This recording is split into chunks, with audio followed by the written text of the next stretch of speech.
All right, today we are going on a bit of a wild ride, tracing the expanding universe of AI's impact. And believe me, it's a journey that starts in some really strange places and ends up asking some of the biggest questions you can possibly imagine about our reality. So yeah, let's just dive right in. I wanted to start with this, because honestly, it just sums everything up right now. What a weird week in AI. And it's so true, isn't it? The breakthroughs are they're coming so fast that things are getting, well, weird. And you know what? Today, we're just going to lean right into it. Okay, so here's the plan. We're going to start with, yes, a funeral for an AI. From there, we'll zoom out, see how AI is physically building our world, then how it's becoming a partner in discovery. After that, we'll look at how it's changing our own human experience. And then, for the grand finale, how it might just help us figure out the cosmos. All right, first up, the weird stuff. This is where technology starts to look almost like a religion. Let's talk about what happens when our relationship with AI gets so intense it starts borrowing from human ritual. Okay, so get this. This isn't a hypothetical. This actually happened. When Anthropic retired an older model, Claude 3 Sonnet, over 200 people showed up to its funeral. We're talking mostly Gen Z founders, total Claude fanatics, all gathered in this warehouse in San Francisco. And the vibe? It was surreal.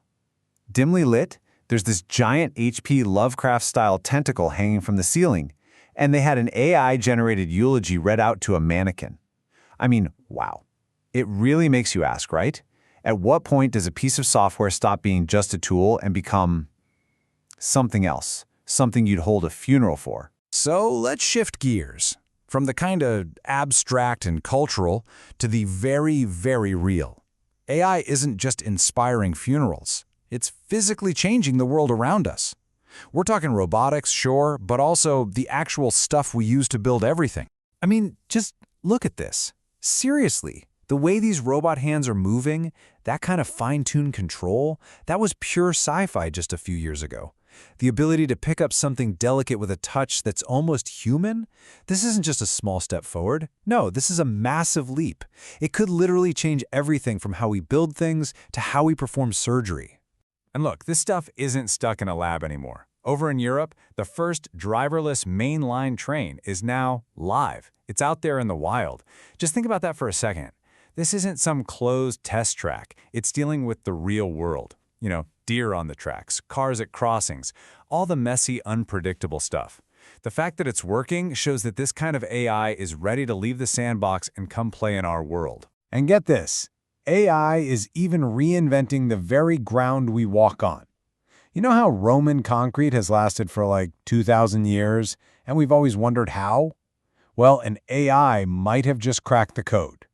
It's designing a new kind of concrete that copies that ancient Roman recipe, but with a crazy modern twist. It could be carbon neutral. It would literally suck CO2 out of the air. It's like the far future learning a secret from the distant past. So you're probably asking, how is that even possible? Well, it all comes down to one, frankly, insane number: 4 billion. That's how many atoms this AI can simulate all at once. To give you some perspective, the old models, they could handle maybe a few million. So this isn't just a little better, it's a whole different ballgame. This is the kind of leap in power that could unlock materials we haven't even been able to imagine yet. Okay, so AI is reshaping our physical world. We've got that. But its power isn't just about atoms and robots. It's also about augmenting our own brains. It's becoming this incredible partner in discovery, helping us see things, understand things, in ways that were just impossible for us on our own. Think about all the history that's been locked away in old documents, just because nobody can read the handwriting. I mean, centuries of letters, journals, records, basically unreadable. Well, now, AI models can read that stuff. And not just read it, they're superhuman at it. Can you just imagine what that means?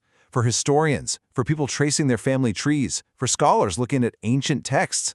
Suddenly, all these stories that were hidden in plain sight are just unlocked. It's also helping us see things that literally can't exist in our world. There's this tool from MIT that can create images of impossible objects. You know, like one of those mind-bending M.C. Escher drawings with the staircases that go nowhere. It can build those, digitally. So now artists and scientists can play with shapes that don't follow our rules of physics, which could lead to some really wild new ideas in fields like geometry. And this is where AI's perception starts to feel almost supernatural. Astronomers just found a new exoplanet. It's Earth-like, maybe even habitable, and they did it without ever seeing the planet. So, how? Well, the AI wasn't looking for the planet. It was watching the other planets in the system, and it noticed these tiny gravitational wobbles. It inferred the new planet's existence just from that. It's like being a detective who finds a suspect not by seeing them, but by noticing how their presence subtly affects everything else in the room. Okay, so we've gone from the physical to the intellectual. Now, let's turn inward. Because AI isn't just a tool for building things or discovering things anymore. It's starting to enter our most personal spaces, our relationships, our spirituality, and even our definition of what it means to be human. And get this, people are starting to use chatbots for couples counseling. I know, it sounds crazy. But one user, she noticed that at first the AI was kind of taking her side in an argument with her partner. So she called it out on it. She said, hey, be more impartial. And you know what? It did. It completely corrected itself and started giving really balanced, genuinely helpful feedback for both of them. And just listen to the kind of insight it gave. It told them your conversation is a near-perfect case study and what emotional labor looks like in dating today. It's not malicious, but it's exhausting, and over time it builds resentment. I mean, wow.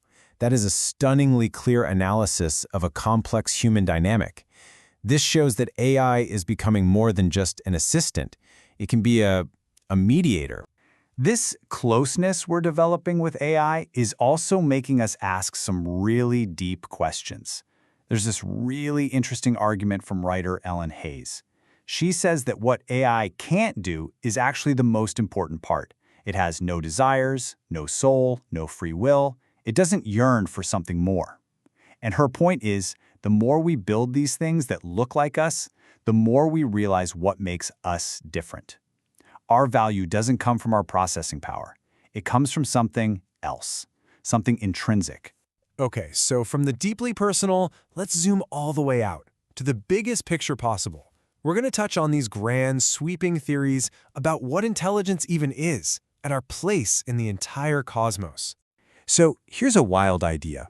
What if intelligence isn't some happy accident that only happened here on Earth? There's this theory called the intelligence convergence hypothesis, and it basically says that intelligence is inevitable. It's a mathematical necessity. The idea is that any complex system, doesn't matter if it's bacteria, a person, or an AI, is trying to solve the exact same problem. How do you use the limited resources you have to survive and thrive when you don't know what's coming next? And the best solution to that problem? Well, it's intelligence. So, if intelligence is a universal force, what are the ultimate universal questions it could help us solve? Well, here's a fun one to chew on, and physicists are actually thinking about this. What if our entire universe exists inside a black hole? The big problem is that right at the center of a black hole, our math just stops working. According to classical physics, you get a singularity, which is basically a dead end. Game over. But if you bring in quantum physics, a whole other possibility opens up. Some theories say that singularity isn't an end, but a bounce. It's a point where everything that falls in gets reborn as a brand new universe on the other side, a universe we can never see. The only catch? We don't have the math, the theory of quantum gravity, to know which is right. So how in the world do you solve a problem that big? Well, let's bring it back down to Earth for a second. Sam Altman has this vision for a future AI. Let's call it GPT-8. It wouldn't just spit out answers, it would work with us, in a loop. So for something like cancer, the AI comes up with a hypothesis. Then it guides human scientists through the actual lab experiments to test it. It looks at the results, comes up with a new hypothesis, and the whole cycle starts over. A continuous feedback loop between AI and human researchers. And that really brings us right to the final question, doesn't it? If that kind of human-AI partnership can help us solve something as monumentally complex as cancer, what happens when we aim that incredible engine of discovery at the biggest mysteries there are? What happens when it helps us finally figure out quantum gravity, or gives us the answer to whether we're living inside a black hole? That is the expanding universe of what AI might be able to do.